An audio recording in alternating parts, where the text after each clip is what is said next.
Ahora va a salir al público. En el vídeo anterior nos quedamos precisamente pues viendo bueno, pues esa serie de acontecimientos un poco que son lo que nos esperan y que marcan el primero de ellos, el que acabamos de vivir o que estamos inmersos en ellos, ese llamado preaviso. Estábamos hablando que precisamente se inserta dentro de lo que es la voluntad de Dios desde el principio, ¿no? La voluntad de Dios desde el principio es hacer del ser humano algo tan extraordinario que no llegamos a tener plena conciencia de hasta qué punto Dios quiere identificarnos y darnos su misma vida divina. Entonces, ciertamente que está en juego la libertad humana, por la cual Adán, como todos sabemos, falla esa prueba, pero también sabemos que Dios siempre acaba realizando aquello que tiene propuesto, ¿no? Entonces, puede que tarde más, puede que tarde menos, pero al final sus designios se cumplen. Es, por ejemplo, el caso de cuando el pueblo de Israel llega a la tierra prometida. O sea, el hecho de que el pueblo de Israel llegara a la tierra prometida era un designio de Dios, pero lógicamente, pues la libertad humana de los israelitas hizo que le fueran infieles en el desierto, etcétera, etcétera, y en lugar de tardar pues 6 meses o 3 meses o el tiempo que fuera, pues tardan 40 años por esa infidelidad del pueblo de Israel. Pero en realidad llegan al final a lo que Dios quería, ¿no? Bueno, pues este ejemplo lo podemos extrapolar un poco a cuál era la misión que Dios quería darle al ser humano, ¿no? Entonces, ese valor que le da Dios al ser humano es tan grande que realmente esos planes los frustra Adán, pero él promete que realmente va a volver a ese orden primero de la creación que está frustrado por Adán. Entonces, la redención es el primer paso para que el ser humano sea restaurado. Pero nos hemos quedado ahí y pensamos que ya con la redención de Jesús realmente Dios ya como que recupera lo que era la vida anterior, ¿no? Y que ya, pues, gracias a que nosotros podemos tener la gracia, los sacramentos y tal, pues nos injertamos, somos hijos de Dios, etcétera. Y ya es como el culmen. No. Realmente Dios quiere, nosotros lo vemos, o sea, tenemos la gracia, tenemos el acceso a Dios que no teníamos antes, pero ni mucho menos la vida en la tierra es como ese paraíso primero en el que vivía Adán. Entonces, ¿qué ocurre? Pues que todavía queda culminar ese plan que Dios tenía para el hombre. De tal manera que con la gracia santificante que Jesús nos trae en la redención tenemos acceso al cielo, tenemos acceso a la vida eterna, pero la humanidad no ha realizado el paraíso aquí en la tierra, el reino de Dios en la tierra. Entonces, ese reino de Dios en la tierra, hasta el siglo II, III, todos los padres de la Iglesia lo tenían clarísimo y era doctrina católica habitual y normal. Que era un poco pues eso, que después de una segunda purificación realmente se iba a establecer el reino de Dios aquí en la tierra. Eso era tan sabido que todo el mundo lo esperaba. ¿Qué ocurre? Pues que a finales del siglo II tiene lugar una herejía, que es la llamada herejía milenarista. Esa herejía lo que propugna es que efectivamente va a haber un reino de Dios en la tierra, pero en ese reino de Dios en la tierra va a estar Jesús, humano, con su cuerpo, siendo el rey de ese reino. Entonces, eso es una herejía porque eso no va a ocurrir así. El reino de Dios en la tierra no va a ser con Jesús venido en carne, por así decir, como cuando estaba en Nazaret. Entonces la Iglesia condena esa herejía porque se decía que ese reino iba a durar 1000 años, ¿vale? Y por eso se le da ese nombre de herejía milenarista. Entonces, como todas las herejías se pone tanto énfasis en que eso está errado y que es un error y que tal y que cual, que padres posteriores de la Iglesia, como San Agustín y alguno más, dijéramos, barre de un plumazo lo que es la idea del reinado de Dios aquí en la tierra. cuando la Iglesia en ningún momento dijo que eso fuera una herejía.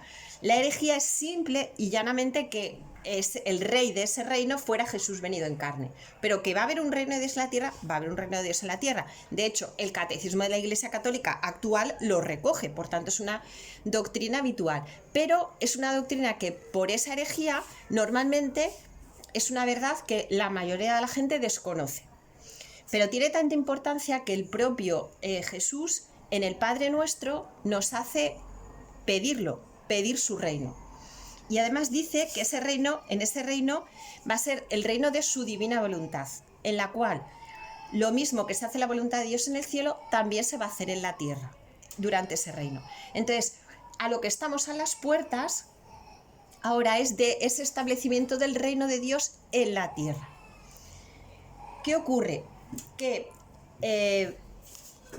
por refuerzo de esa herejía simplemente se le ha dado como una interpretación espiritual al reino de Dios. Y habitualmente cuando se habla en términos católicos o coloquiales del reino de Dios, lo vemos siempre como algo espiritual. Y de hecho muchas parábolas de Jesús pues hablan del reino de Dios y tal, y siempre como en el plano espiritual. Y eso es así, pero Dios siempre realiza todas sus acciones a diestra y a dextra. La Trinidad siempre realiza sus acciones a diestra y a dextra. Es decir, por un lado, ciertamente ese reino de Dios será cuando cada una de las almas tenga el reino de Dios dentro, como dice Jesús, con la perla preciosa, el tesoro escondido y todo eso que nos habla Jesús, que cada uno tiene su reino, tendrá que establecer el alma, su reino de Dios aquí, pero cuando todo el mundo, todas las almas tengan el reino de Dios dentro de ellas, al exterior, lo que se formará, esa familia humana formará el reino de Dios aquí en la tierra. En la cual, por supuesto que Jesús no estará venido en carne como rey, pero sí que será un rey espiritual. Es decir, será un reino en el cual por fin se volverá a ese orden primero que Dios tenía de la creación. En ese plan que Dios tenía de la creación, desde el principio Dios, vivirán aquellas personas que lleguen a vivir en el reino que Jesús llama el reino de mi divina voluntad o reino eucarístico. ¿Por qué? Porque no habrá muchas religiones, habrá una única religión. Los que pasen después de la purificación al reino de Dios serán una parte muy reducida, una parte seleccionada, precisamente como fue en la familia de Noé, pues será en este caso ahora, y se vivirá casi con un paralelo muy parecido a cómo viven los bienaventurados en el cielo, en el sentido de que de los tres enemigos del alma, el mundo, el demonio y la carne, el demonio estará atado, por decirlo de una manera gráfica que todos nos entendamos, ¿vale? Que por eso también está anunciado en Fátima, cuando la Virgen dice que al final mi corazón inmaculado triunfará, ¿vale? Y ella pisará, como dice en Fátima y en el Apocalipsis, la cabeza del dragón, de la serpiente, y ese dragón estará, por así decir, atado, llamémoslo como queramos, estará inutilizado, no estará tentando, ¿de acuerdo? Uno de los enemigos. El otro, que será el mundo, a diferencia de ahora, que la sociedad en general lo que nos hace es ir precisamente pues, por el camino del mal y hacer ver que todo lo malo es bueno, porque todo el mundo hace esto, pues tú también. En el reino de Dios en la tierra será totalmente al contrario, o sea, el mundo nos ayudará a dar culto a Dios y a vivir en santidad, porque todo el mundo vivirá de esa forma. Y únicamente quedará la concupiscencia de la carne, que quedará como algo residual para que exista la posibilidad de que el alma con su libertad elija el bien o el mal. Pero lógicamente va a elegir siempre o casi siempre el bien. Y lo que no serán más que grandes pecados, serán como imperfecciones, ¿no? Un poco para que siga existiendo hasta el fin del mundo esa opción de optó por Dios o no optó por Dios, pero realmente será una vida como la que la que tenían al principio nuestros primeros padres en el paraíso, salvando las distancias, porque ahí no está la redención, ¿vale? Entonces, eso es lo que nos espera. Por eso la Virgen y Dios en el Apocalipsis habla de que cuando entremos en este periodo, que ya hemos entrado, que ya estamos en pleno, como dice Benedicto XVI, esa frase que dice estamos a la mitad del Apocalipsis, hace el paralelismo con los dolores de parto. Dice, una mujer no da luz de un segundo para otro, sino que tiene un proceso en el cual al principio empieza a sentir esos dolores y al final pues nace el niño, ¿no? Entonces, en ese proceso ya estamos inmersos. De hecho, la fecha era el año 2000. Lo que ocurre es que hay una serie de eventos que van a retrasar eso. Uno de ellos, muy importante, importantísimo, que se ha sabido hace relativamente poco, es que el Papa Juan Pablo II, en el año 2000, se ofreció a la justicia divina sabiendo lo que venía y le dijo, prolonga el castigo porque la humanidad no está preparada. Descarga ese castigo en mí, pero no en la humanidad. Y ahí es cuando realmente vemos esos últimos 5 años del Papa Juan Pablo II en el cual estaba tan deteriorado de salud. Entonces, él se ofrece. Entonces, eso es una de las cosas que sabemos. Pero hay más, por las que vemos que se ha prolongado 20 años más de lo que tenía previsto. Porque, y esta idea es muy bonita, a pesar de que Dios es un arquitecto perfecto y lo tiene todo, o sea, los estudiosos, por ejemplo, del Antiguo Testamento, es que es algo alucinante cómo realmente en matemáticas sale perfecto, o sea, los mismos días del Éxodo son los mismos días que... O sea, día por día, él lo tiene todo pensado, medido, hasta el milímetro de lo que son sus planes. Pero lo bonito es que deja a la libertad humana intervención. De hecho, se sabe por muchas revelaciones privadas, y los mariólogos también lo dicen, que la venida de Jesús al mundo, o sea, el encarnarse, se anticipó por los ruegos de la Virgen. O sea, iba a venir en el tiempo X, no sabemos si lo anticipó 5 días o lo anticipó 3 años o 5, no lo sabemos. Esa medida no la sabemos, pero sabemos que se anticipó. Y dice Jesús, por los ruegos y los suspiros de mi madre se anticipó mi venida en carne. O sea, que la Virgen fue capaz de anticipar una medida de Dios. Y entonces esto que nos puede sonar un poco, uy, ¿yo cómo le voy a modificar a Dios los planes? Pues es algo que está en el Evangelio. Porque si nosotros sabemos esto, entendemos que María en las bodas de Cana, cuando Jesús le dice, ¿y qué nos va a ti y a mí si aún no ha llegado mi hora? Y ella le dice a los sirvientes, haced lo que os diga, como diciendo, me da igual. Porque ya tiene una experiencia previa de que Dios por sus ruegos anticipa la hora. Y como ya tenía esa experiencia previa, en Caná sabe qué va a ocurrir. Y por eso dice eso. Y tenemos otro que ese nos pasa mucho más desapercibido, porque todos podemos decir, bueno, es que la Virgen era la Virgen y tal. Bueno, pues fijaros, otro momento en el cual el ser humano puede modificar los planes de Dios, que es la de la mujer cananea. Fijaros, Dios le dice a Jesús, tú solamente tienes que ir a las ovejas del pueblo de Israel, nada más. Luego ya la iglesia, después de Pentecostés, extenderá la misión a todo el mundo. Y la cananea le dice, bueno, ya sabéis la historia, o sea que el Señor le dice, no, solo he venido a los, no le voy a echar las migas a los perrillos, etcétera, ¿no? Y ella dice, bueno, sí, pero tal, ya sabéis la contestación. Y Jesús dice, grande es tu fe, que se te conceda como tú quieres. Ahí hay una mujer que no es la Virgen, de a pie como nosotros, que le cambia los planes a Dios. O sea, si Dios le dice a Jesús, limítate a predicar aquí, pues él predica aquí. Entonces, eso es lo que hace que la gente que habla tantísimo de los momentos y del día y de la hora, eso es una posición errada, porque aunque Dios tenga sus momentos, y atención, porque Jesús no dice en ese evangelio, porque todo el mundo se queda con la misma historia de no, es que esto no hay que meterse en estas cosas porque ya lo dice Jesús en el evangelio, que nadie sabe el día ni la hora y tal. Si nadie sabe el día ni la hora, pero el año y el mes y el tiempo lo dice clarísimo Jesús.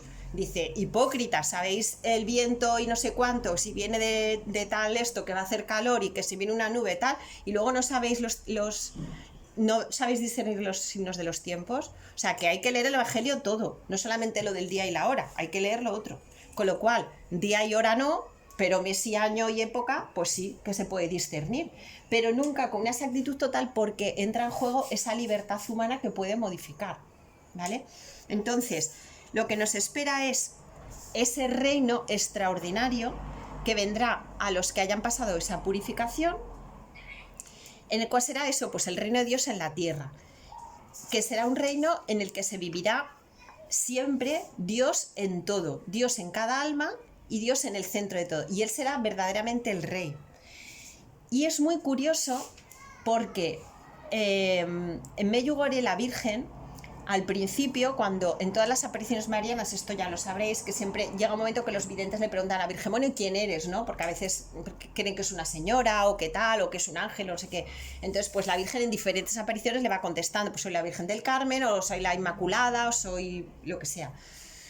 Pues Medjugorje tiene dos cosas diferentes. Una, que dice: estas son mis últimas apariciones sobre la tierra, dice la Virgen, con lo cual, a buen entendedor, pocas palabras bastan, creo.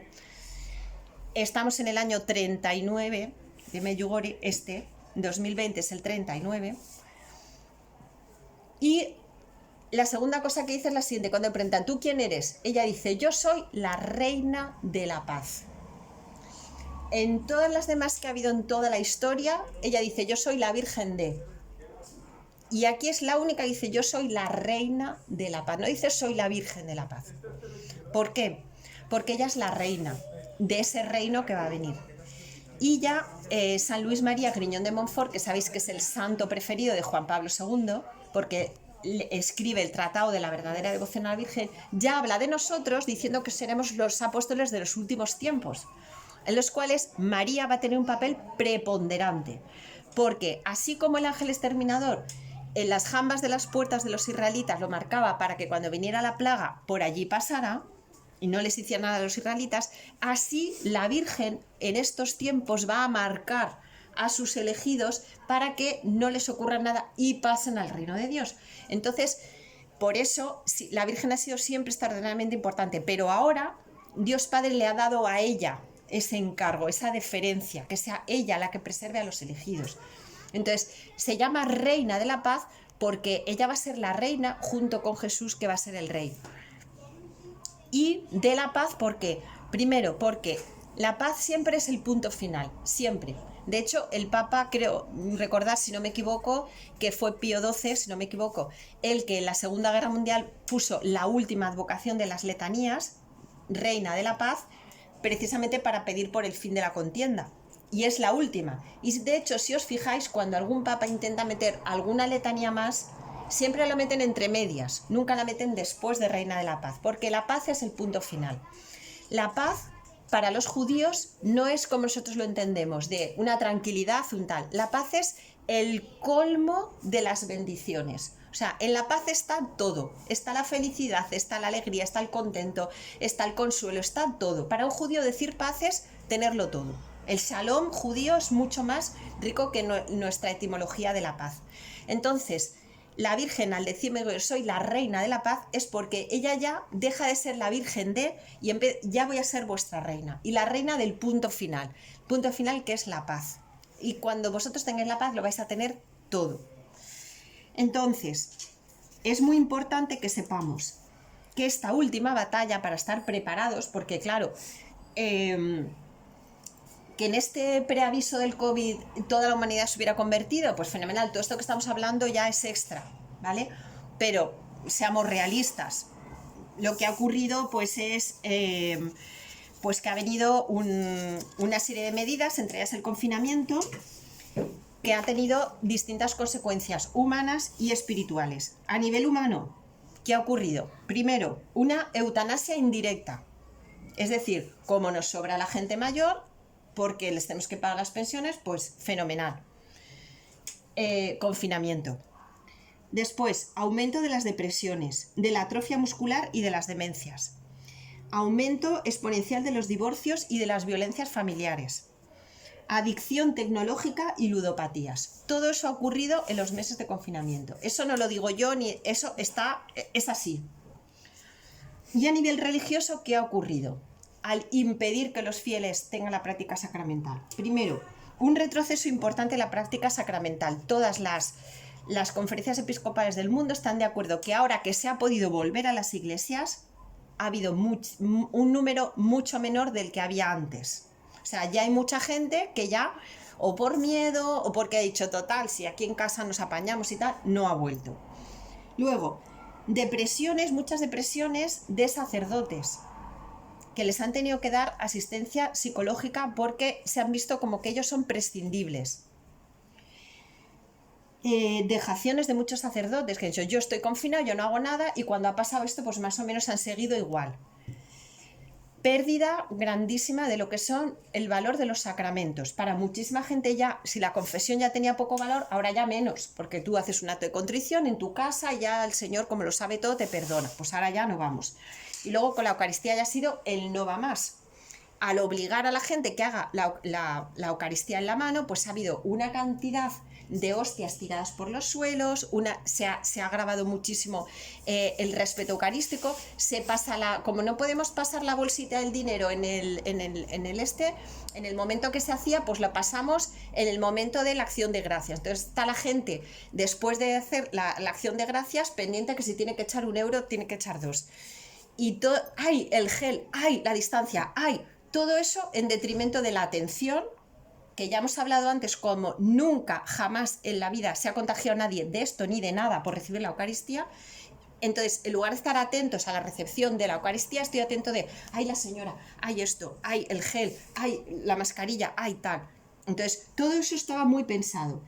Legislar, que eso lo han hecho muy bien los gobiernos, por ejemplo, el gobierno español, ha aprovechado todo esto para cuando estábamos encerrados en casa y todavía no se podía ir a misa, hacer una legislación que ahora ya es artículo de ley, en la cual no se puede expresar públicamente la fe. Procesiones, procesión del Corpus, ya no se puede hacer nada fuera del templo. ¿Alguien se ha enterado de esto? Nadie se ha enterado, porque lo han hecho con mucha inteligencia cuando todos estaban metidos ahí dentro, ¿vale? Entonces, todo eso es porque esto ya estaba pensado. O sea, estos son los efectos que se buscaban con esa pandemia, no que otras cosas, se buscaban estos efectos. Se buscaba atacar a Dios, rebajar la fe y se buscaba la crisis económica mundial. Esto es la verdadera finalidad. La crisis económica mundial que va a propiciar esa última batalla del mal. Entonces, ¿qué han hecho? Distraernos. Nos distraen con la mascarilla, nos distraen con el gel, nos distraen con pues ahora en La Rioja ha habido 4 abuelitos más que se han muerto, y nos distraen de realmente cuál era la finalidad de esto, cuando ya se sabe que, bueno, voy a decir algo que igual me trae problemas, porque la gente que lo ha dicho le ha traído problemas, pero bueno, cuando ya es público que es un virus que está fabricado en un laboratorio y que estaba ya programado para que se formase todo lo que se ha formado ahora. ¿Por qué? Porque esa última batalla del mal, antes del advenimiento del reino de Dios, que es la que nos queda, si no ocurre todo, o sea, si no van pasando estas fases que ya hemos visto, de preaviso, de aviso, de milagro, ya por fin el castigo si todo esto no se cumple, pues la clave de todo esto, de esa batalla final antes de esto, la tenemos precisamente en la Biblia. La Virgen de Medjugorje no hace más que repetir, en la Sagrada Escritura lo tenéis todo. Y entonces el Apocalipsis es un libro que está allí como de artículo de lujo, que nadie lo lee, es que es simbólico, es que no se entiende, es que es para hacer películas de miedo. No, Apocalipsis está porque hay que leérselo también. Entonces, ¿qué ocurre? Pues que el padre Gobi, que es el máximo especialista en ver realmente los símbolos del Apocalipsis a qué equivalen, pues nos dice que las 2 cabezas del dragón y la pantera de las que habla el Apocalipsis son el comunismo y la masonería.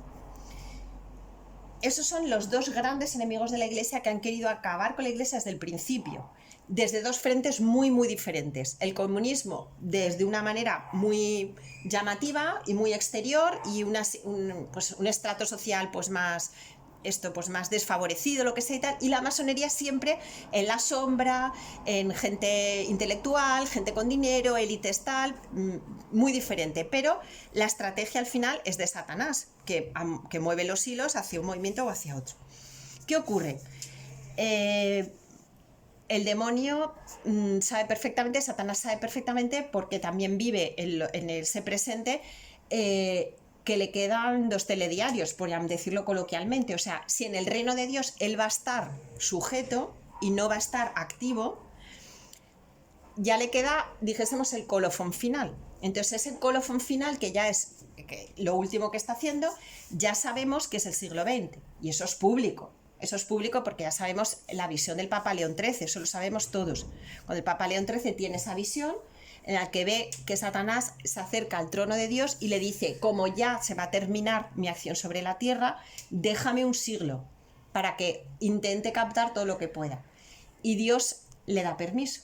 Y es cuando el Papa León XIII dicta la oración de San Miguel, que se ha rezado obligatoriamente en las misas hasta el Concilio Vaticano II.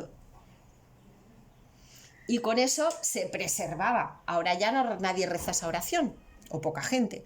Entonces, todo el mundo sabemos eso, porque eso es público, eso lo dijo el Papa públicamente y eso se sabe. Esa visión del Papa León XIII es sabida. Entonces, si el siglo XX es el siglo en el que Satanás podía actuar a sus anchas un poco, porque ya son sus últimos coletazos, pues mucho más cuando ya estamos, y lo voy a decir en términos futbolísticos para que lo entendamos, en la prórroga del partido, ¿vale? Que se tenía que haber acabado en el 2000 y estamos en el 2020, estamos en la prórroga. Entonces en esa prórroga pues todavía más, él está ya desaforado. Entonces como ya está desaforado, con esas dos del tema del comunismo no vamos a entrar, pero en el otro tema vamos a decir 2 cositas muy importantes porque hacen referencia directa a lo que nos está ocurriendo. ¿Qué pasa? Esa masonería, que es la segunda bestia del Apocalipsis, que está desde el siglo I o XVII, según los historiadores, pero que está su primera finalidad es cargarse a la Iglesia, eso es su única finalidad. Pues resulta que hoy día, lógicamente, no tiene un nombre tan medieval como masonería, pero tiene el nombre de Nuevo Orden Mundial.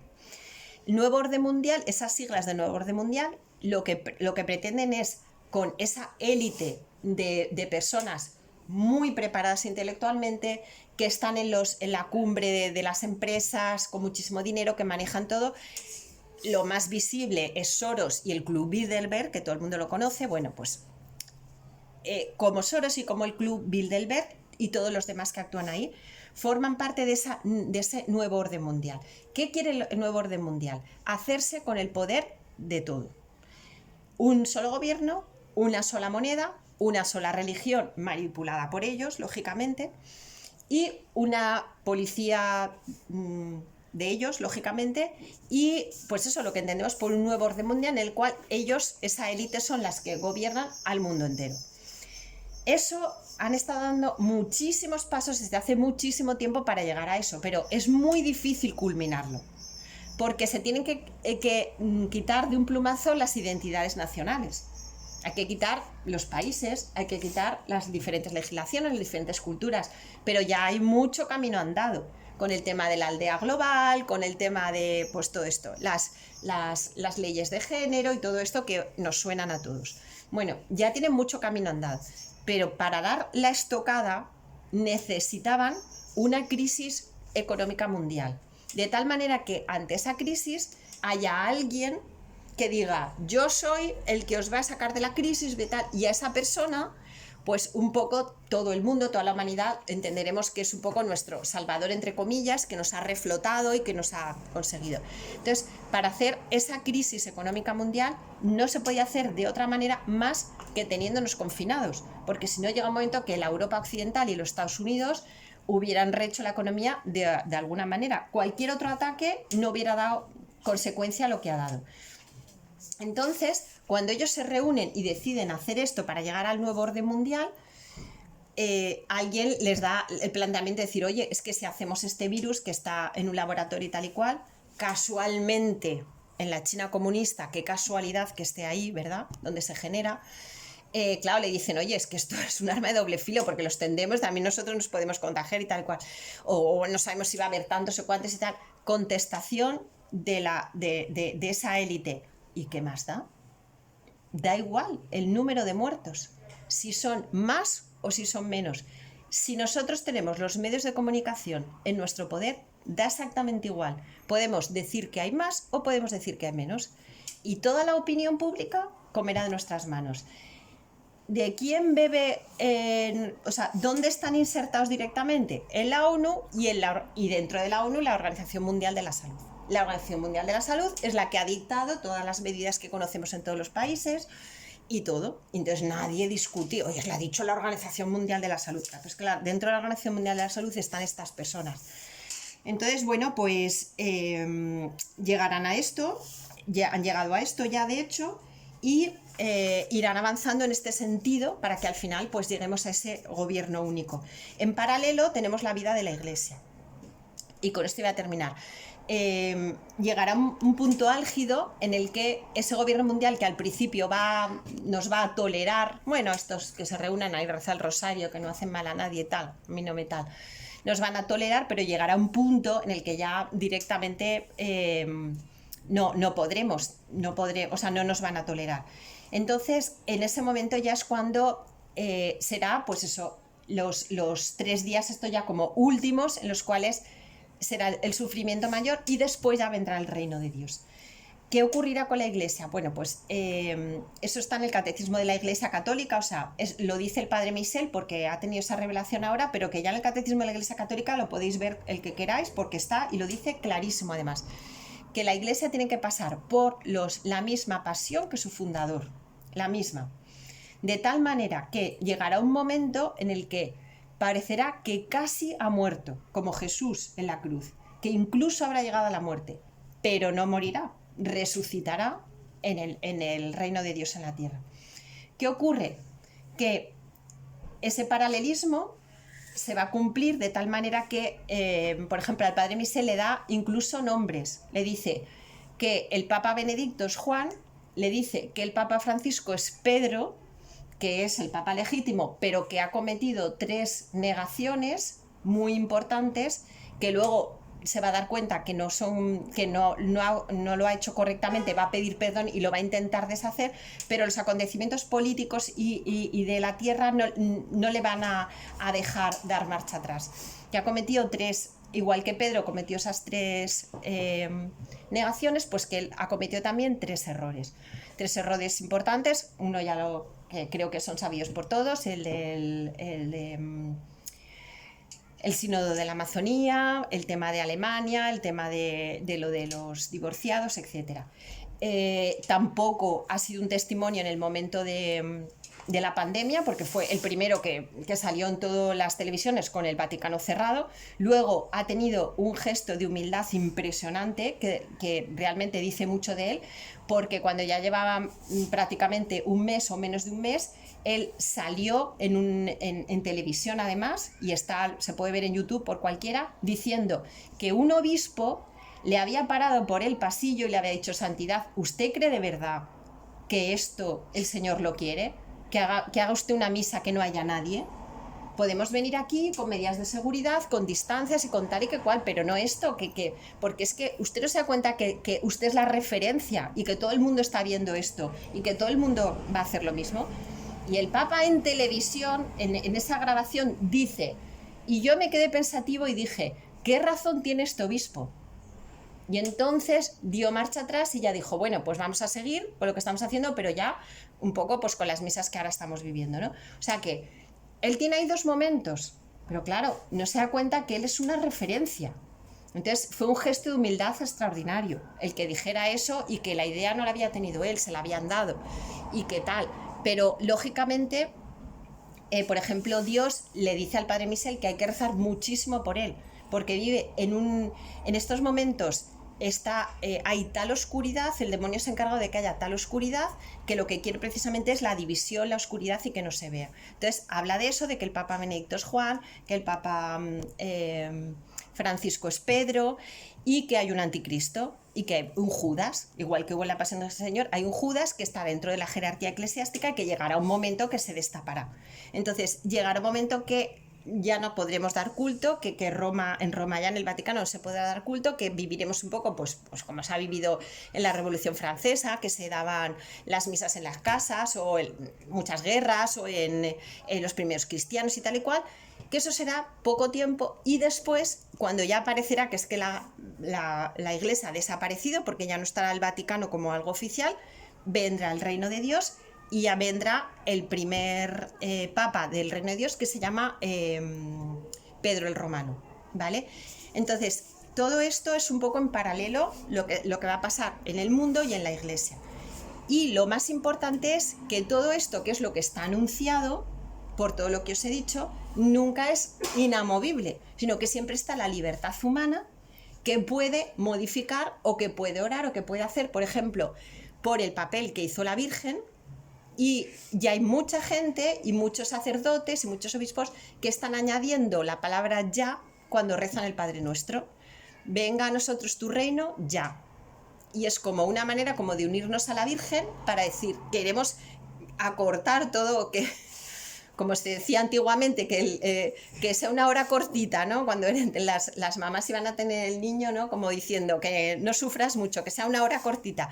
Pues un poco que sea la oración nuestra, que sea eso, como que todo lo que tiene que venir, porque tiene que venir, que sea cortito para que enseguida venga el reino, ¿no? Entonces, eso es un poco lo bonito del asunto, que está en nuestras manos.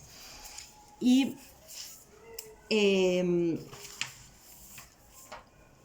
ya termino diciendo que tanto la Virgen como Jesús, cuando hablan de esto, insisten muchísimo que tenemos que hacer un testimonio, que nosotros somos la sal y la luz, que no podemos caer en ver esto como lo ve todo el mundo, con el pesimismo y con la tristeza de que qué horror, estamos en la pandemia y tal.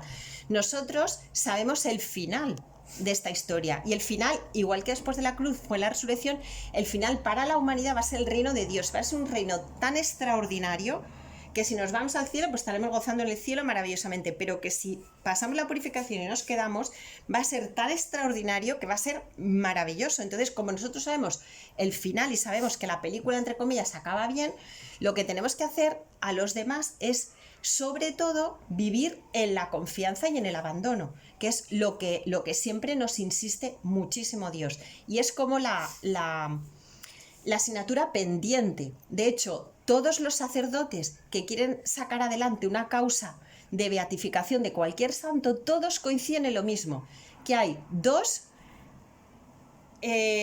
aspectos en los cuales realmente Dios insiste al alma y las almas normalmente no le dan. A nivel humano es la empatía y a nivel sobrenatural es la confianza.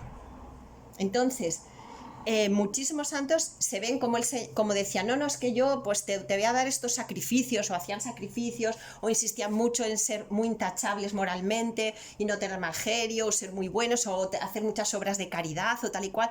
Y el Señor, confianza.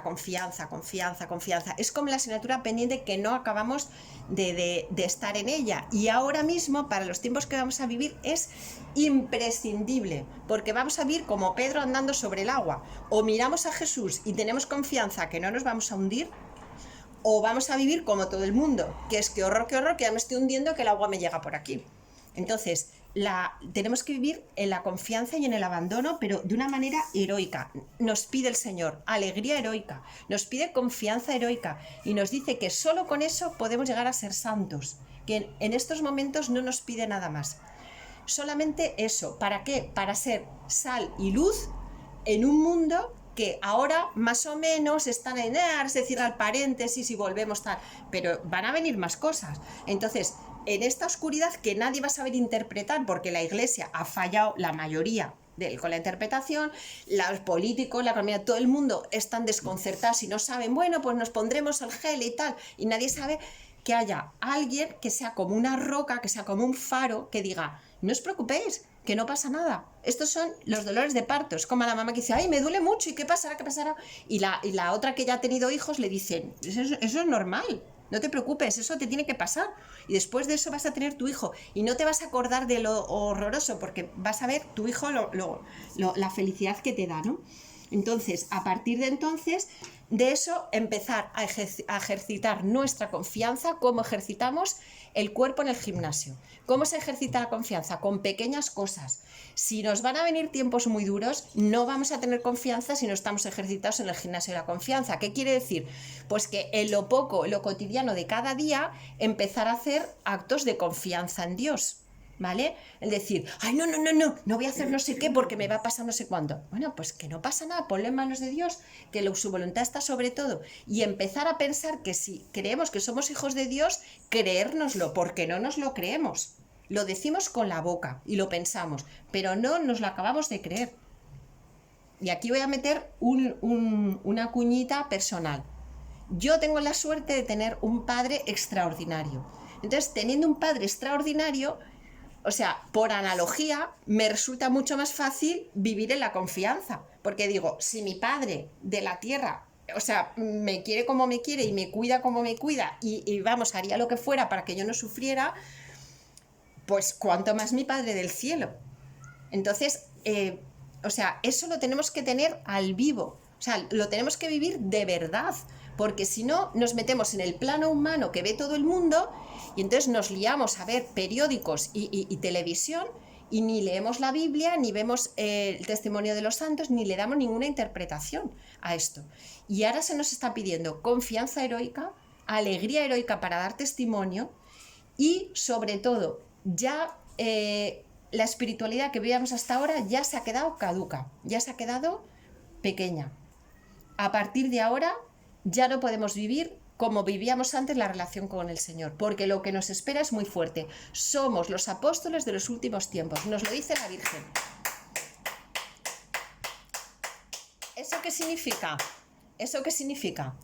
Pues que si antes vivíamos una relación con Jesús X, de bueno, pues voy un ratito a trabajar, ahora otro ratito a hacer deporte, ahora veo una película, ahora leo un libro y ahora tengo media horita para rezar y para ir a misa, se acabó.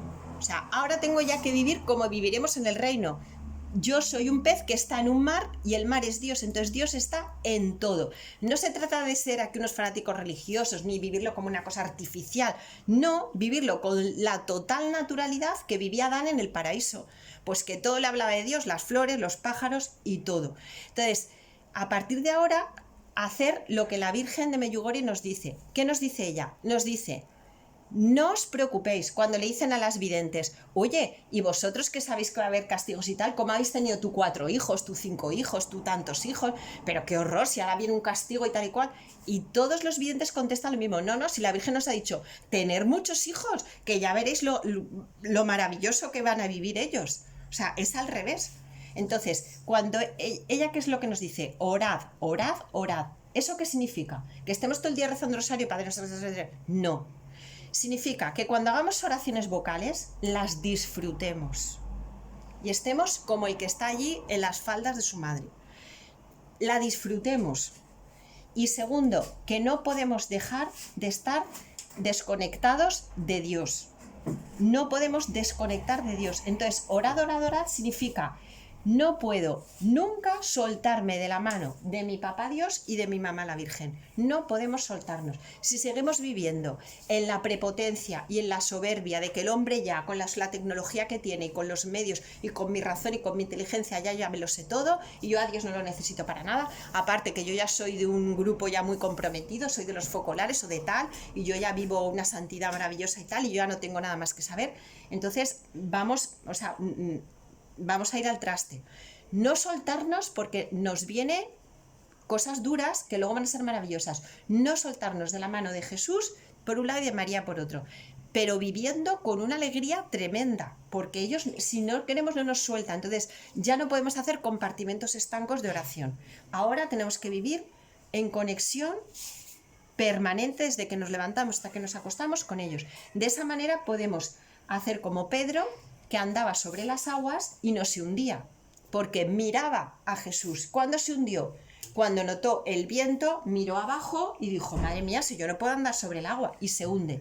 Como nos miremos a nosotros mismos, todo es tristeza, todo es agonía. ¿Y qué quiere el demonio? Que en estos tiempos que vivamos caigamos en la depresión, en el miedo, en la angustia. Eso es lo que quiere el demonio. Y nos lo venden como, no, es que hay que ser prevenidos, hay que tener prudencia, es que no sé qué, no vamos a ser locos. No. Cada vez que notemos el miedo, la angustia, todo eso es de Satanás, no es de Dios. El miedo no es de Dios. Y el miedo tenemos que tener un examen de conciencia profundo cada uno, porque todos lo tenemos, a algo o a alguien, o a una situación, o a estar enfermos, o a que me pasa algo, todos tenemos miedo. Entonces, saber que por ahí se va a meter Satanás. Entonces, estar en guardia y decir, cada vez que vengan a tentarme con esto, ya sé que esto no es de Dios. Entonces yo le diré, no, por aquí no. Por aquí no. Siempre vivir en la confianza, en la alegría, en la seguridad, que mi seguridad no esté ni mi trabajo, ni la gente que me rodea, ni siquiera mi familia. Mi seguridad, la única, es Dios y la Virgen, que son los únicos que están ahí. Y así, y con esto termino, podremos entender que Jesús nos diga a cada uno esta frase: te quiero tanto, estoy tan enamorado de ti, tengo un futuro para ti tan maravilloso que tú ni lo sospechas, o sea, ni lo es que los sufrimientos que tienes, es que es una mota de polvo comparado con el universo de felicidad que tengo preparado para ti. Estoy tan enamorado de ti y te tengo preparado un futuro tan extraordinario que he parado el mundo solo para ti, para que me mires. Que lo vivamos así, que Dios ha parado el mundo para mí. Porque si no, estábamos tan metidos en el trabajo, en las relaciones, en los problemas, en la vida, en ir a comprar, en ir a vender, en tantas cosas, que Dios, aunque la teoría lo tuviéramos en el primer lugar, lo teníamos en el último. Entonces, Dios ha tenido que parar el mundo para decir, mírame, estoy enamorado de ti. Y quiero que ahora empieces a vivir para el futuro maravilloso que te espera.